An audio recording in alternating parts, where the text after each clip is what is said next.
அன்பார்ந்த நேயர்களுக்கு வணக்கம். இது உங்கள் தலையாட்டி பொம்மை யூடியூப் சேனல். பல வகையான அதிசயங்கள் நிகழும் இடத்தை பற்றி தான் இன்றைக்கி நம்ம பார்க்க போகிறோம். மறக்காமல் நம்ம சேனலை சப்ஸ்கிரைப் பண்ணிக்கோங்க. ஓம் நமச்சிவாய. அருட்பெருஞ்சோதி அருட்பெரும் ஜோதி தனிப்பெரும் கருணை அருட்பெரும் ஜோதி. வணக்கம் அனைவருக்கும். என்னுடைய பேர் அறிவழகன். இந்த ஆலயம் எங்கே இருக்குது அப்படின்னு கேட்டிங்கன்னா, வடலூர் வள்ளலார் நகர், கடலூர் மாவட்டம் வடலூர் வள்ளலார் நகர் பாரதி சாலையில் எலுமிச்சை ராமசாமி சித்தர் பீடம் அமைந்துள்ளது. இந்த உள்ள வளாகத்துக்குள்ளேயே தான் நாங்கள் இருக்கிறோம். என் பேர் அறிவழகன். சுவாமி 1938 வெகுதானிய வருடம் தை மாதம் 12ஆம் தேதி பிறந்தவங்க. அவங்க அப்பா பரமசிவம், அம்மா பூங்காவனம். அவங்களுக்கு பிறந்த ஊர் கடலூர் மாவட்டம் நெய்வேலி பக்கத்தில் உள்ள ஊமங்கலத்துக்கு அருகே உள்ள எலுமிச்சை என்ற கிராமம். அதனால அவங்களுக்கு எலுமிச்சை ராமசாமி சித்தர்னு பேரு. காலங்களில் சாமி 22 அடி ஈச்ச மரம் நட்டு அந்த ஈச்ச மரத்துக்கு மேல நின்றபாத ஆசனத்துல நின்று அப்படியே விடிய விடிய நிற்பாங்க. காலை சூரிய அஸ்தமனத்திலேருந்து உதயத்திலேருந்து சூரிய அஸ்தமனம் வரலையும் கண்ணிமைக்காம சூரியனை பார்த்துட்டு இருப்பாங்க. அந்த நேரத்துல அவங்களோட உடம்பு ரத்த சகப்பு கலர்ல மாறும். இப்படியே அவங்க 48 பௌர்ணமி, 36 பௌர்ணமி, 36 அமாவாசை பூஜையை முடிச்சு அவங்க சித்தி பெற்றாங்க. அவங்களுக்கு முதல்ல காட்சி கொடுத்தவங்க பாலாம்பிகை மூலியமா தான் அவங்க யாகபத்திரின்னு சொல்லுவாங்க. அந்த அம்பாள் மூலியமா தான் அவங்க சித்தி பெற்றவங்க. அப்படி அவங்க இருந்துட்டு இருக்கும்போது இங்க காரவப்பன்ற ஊர்ல அவங்க தவச்சாலை அமைச்சு அந்த தவச்சாலை எல்லாம் இதெல்லாம் பண்ணிட்டு இருந்தாங்க. அந்த பண்ணி முடிச்சுட்டு பல அற்புதங்கள், இதை எனக்கு தெரிஞ்சே நிறைய அற்புதங்கள் பண்ணியிருக்காங்க.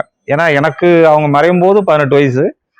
அவங்க எப்படி நடப்பாங்கன்னா, அதாவது மனசுக்குள்ள எந்த எண்ணமும் இல்லாம வர்றவங்கள்ட்ட நல்லா அற்புதமா பேசுவாங்க.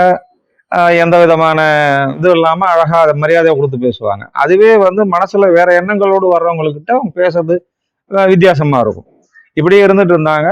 அவங்க இனிமே நம்ம இந்த உலகத்துல இருக்கக்கூடாது அப்படின்னு அவங்க ஒரு முடிவு பண்ணாங்க. முடிவு பண்ணிட்டு நான் இந்த மாசத்துல நான் இருக்க மாட்டேன் இந்த தேதியில அப்படின்னு அவங்க அண்ணார் பையன் ஹரிகிருஷ்ணன்ட்ட சொல்லிட்டு அதே நாள் அதே இதில் உட்காந்து அப்படியே 3 நாள் உட்காந்துருந்தாங்க. 3 நாள் உட்காந்துருக்கும் போது 4க்கு 4 அடி இது பண்ணி அதுக்குள்ள அவங்கள உட்கார வச்சு அடக்கம் பண்ணது. அப்படி பண்ணிட்டு 12 வருஷம் காரகுப்பம் அந்த தவசாலையில தான் இருந்தது. என்எல்சி நிறுவனம் அங்க மைன்ஸ் வெட்ட போகும்போது அந்த மைன்ஸ் வெட்ட அவங்க விடலைன்னா ஒரு குறிப்பிட்ட தூரம் வரலையும் தான் அந்த மிஷின் வரும். அதுக்கு மேல வந்ததுன்னா எரியறது, உடையிறது, ஓட்டுறவங்களுக்கு கண்ணு தெரியாம போறது. 22 கோடி ரூபாய் பக்கெட் வீல் அந்த இதுல எரிஞ்சுது. அதன் பிற்பாடு என்ன பண்றான், ஏது பண்ணலாம் சாமி இது என்ன அப்படின்னு பார்க்கும்போது அங்க இருந்தவங்க இது ஒரு சித்தரோட ஜீவ சமாதி, அந்த சமாதி எடுக்கணும்னா அவங்களுடைய அனுமதி இல்லாம எடுக்க முடியாது அப்படின்னு சொன்ன பிற்பாடு திரும்பி எங்க ஹரிகிருஷ்ணன், நான் என் பேர் அறிவழகன், குப்பிசாமி, ராமசாமி, வெங்கட், அப்படி அந்த 5 பேர் மட்டும்தான் துணிச்சு இறங்கணும்.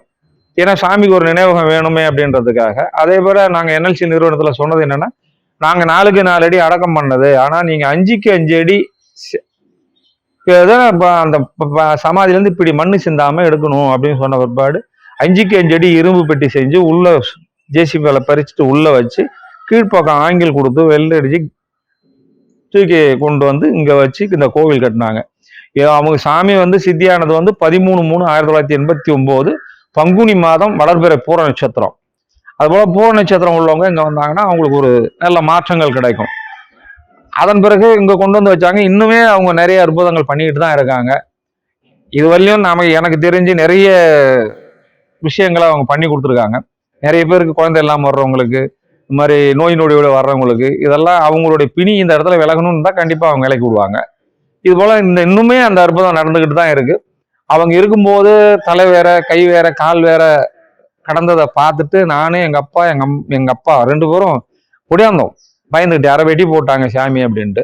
ஆனா திரும்பி அதை கூப்பிட்டாங்க, வாங்க பழனி, நான் பரதேசி ஏதாவது பண்ணிட்டு இருப்பேன், வரும்போது ஒரு குரல் கொடுங்க அப்படின்னு சொல்லி எங்களுக்கு திரும்பி அதை சொன்னாங்க. இது நாங்க நேரா பார்த்தது.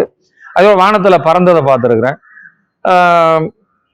பாம்பு கடிச்சு இறந்து போனவரை பழக்க வச்சிருக்காங்க, ட்ரெயினை நிறுத்திருக்காங்க, பஸ்ஸை நிறுத்திருக்காங்க, காரு நிறுத்திருக்காங்க. இதெல்லாம் அவங்க பண்ணின சில விஷயங்கள். இது எனக்கு தெரிஞ்ச வரலையும் தான். இன்னும் அவங்களுக்கு தெரிஞ்ச நிறைய பேருக்கு தெரிஞ்ச அற்புதங்கள்லாம் அவங்க பண்ணியிருக்கிறாங்க. அது அவங்கவுங்கள்ட்ட கேட்டு சொல்லணும். எனக்கு தெரிஞ்சதை மட்டும் நான் அதில் சொல்றேன். இப்போ இந்த ஆலயத்தில் நான் தான் பூசகராகவும் இந்த ட்ரஸ்ட் செக்ரட்டரியாகவும் நான் இருக்கேன். இந்த ஆலய தொடர்பு கொள்ளணும் அப்படின்னா நீங்க தாராளமா வடலூர் வந்துட்டு எலுமிச்சை ராமசாமி சித்தர் பீடம் அப்படின்னு சொன்னீங்கன்னா எல்லாரும் சொல்லுவாங்க, இருக்கிற இடம் தெரியும். இந்த 2 நம்பர்ல எந்த நம்பரை நீங்க தொடர்பு கொண்டாலும் நாங்கள் ஆலயத்திலிருந்து பேசுவோம். அதுக்கு உண்டான பரிகாரங்கள் ஏதாவது உங்க வீட்டுல பிரச்சனைகள் இருக்கா, அதுக்கெல்லாம் பரிகாரங்கள் என்ன செய்யலாம் போகலாம் அப்படின்னு கூட சொல்லுவோம். திருப்பணி நடந்துகிட்டு இருக்கு கோவில் திருப்பணியில கலந்துக்கிறவங்களும் கலந்துக்கலாம், அன்னதானத்துல கலந்துக்கிறவங்களும் செய்யலாம். நன்றி.